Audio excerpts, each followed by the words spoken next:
It's Dean from Triple Dino YouTube channel, where we talk about scuba diving, dive travel, underwater photography. Anything diving's good. So any day diving's a good day. So today we're going to talk about another local site, local to Vancouver Island anyways, in Nanoose, is Tyee, and it's probably the most popular dive site, arguably, in the Central Island.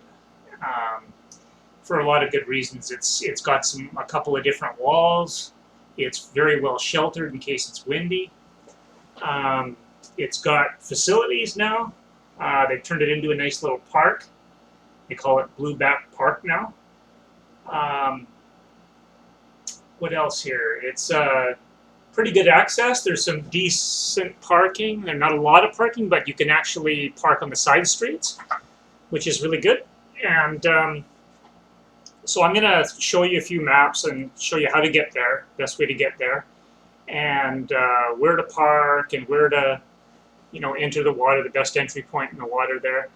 And I'll show you a little bit of underwater topology, and then we'll show you a little video. Recently, I went out yesterday. Actually, I was out there and saw a beautiful wolf eel, nice big wolf eel. So yeah, it's a great site. Octopus you can see there.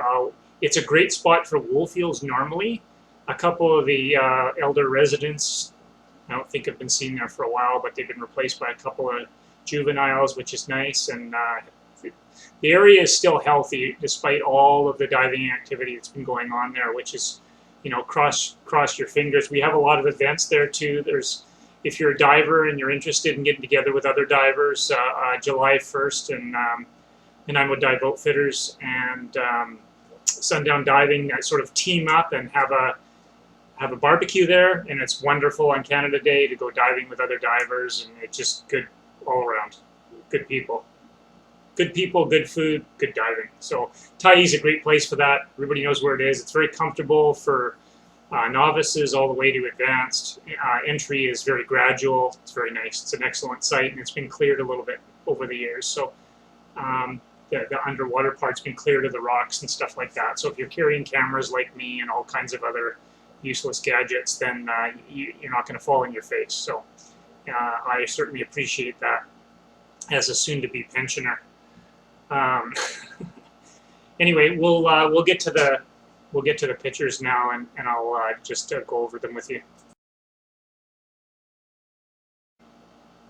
Okay, so the first one is Google Maps, and I've tried to splice this out of Google Maps so that we get the highway and we get the major roads and get the little spurs, Tyee spur, where you turn off to get to Tyee.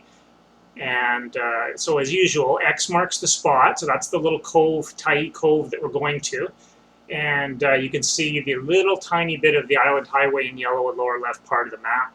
And that's where you make your first decision. So traveling north in the Island Highway 19, you're going to turn right at the Petrocan gas station, and onto Northwest Bay Road. And you continue on Northwest Bay Road until you get to the next decision, where there's a Y. It's not really a Y in the road. It looks kind of like a Y, but you're actually going to leave Northwest Bay Road to the right at number 2 to Stewart Road. So that one's pretty obvious when you run into it. There's a little cow field on the left, Strangler Cows or something like that, on the left-hand side, right where the turnoff is. And then so keep going down Stewart, and keep right, because what's going to happen is you're going to get, I believe, on the way to Moorcroft Camp, which is at the very top. You can see that there's a little tiny thin spur coming off the top there. You want to keep right. And that turns into Dolphin at that point. And so stay on Dolphin. Slow your speed down in here because it's up and down and windy, and you're around people's houses and people walk dogs, and you're probably diving on the weekend, so they don't want a bunch of caravan people running them over. Plus there's a lot of deer in there, especially in the fall and the spring. I find there's a lot of deer in there, so you have to keep your eyes open, and you come around corners and it's very tight. The visibility isn't good on that road. Having said all of that, you go to decision number 3. So decision number 3, that road is unmarked on this particular map, but I believe that's Blueback. So you turn left onto Blueback, and it kind of falls down to the left, and so you turn left there at number 3, and you basically keep left on that road all the way down till you get to number 4, and that's where you turn on to Tyee Crescent, and that's a left, and that's where X marks the spot, and you'll run into the parking lot right away. As soon as you turn left, you'll be at the parking lot. So that's how you get there. Okay, so our next graphic here is with the overlay, with the satellite overlay. And so you can see the Blueback Community Park. And in red at the bottom, I've put a P there for parking. And you can see where I've drawn the little red lines. That's where you can park. Just make sure you're staying away from people's driveways. Stay away from any place where people turn, and that's supposed to be parking on corners anyway, but try to avoid any corners. And you should be good. Obviously don't block the gate that goes down to the water, because there's a gate there, and stay away from the gate. What else here? So okay, so in blue I've got, you got your tank on, you got all geared up. Where do you go? Well, you walk down from your parking lot. Most people will either put their gear on the picnic table down in front, so you can sit at the picnic table and put your gear on, or do what I do and just gear up at your car and walk straight into the water. So a lot of people walk from the car and go right in the water there. So walk down the blue there underneath the big tree, just to the right of there's a bunch of logs there. Just go to the right of there and keep right when you're going down to the water, because that's where all fellow divers and good Samaritans and stuff have cleaned all the rocks off the bottom, so it's nice and flat, and there's actually an underwater trail on the far right hand side all the way down until you can float. So that's very, very nice also. It makes it nice for beginners, nice for geriatric people like me who fall on their face all the time with their camera.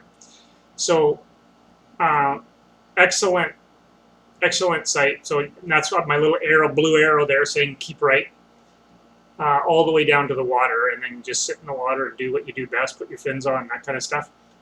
And X is the entry point. And you got a decision. You're at the head of what we call the chute. And so it's like a big tongue where it drops into the depths from about 25 feet down to about 90. So that's that tongue right in the middle there. And what I've done with I've drawn in the red, I've drawn the walls basically that start to appear on your right and left. And you're going to go down the chute right down the middle, and you've got a choice. You can go to the left, you can go to the right. So you've got choices every time you go there.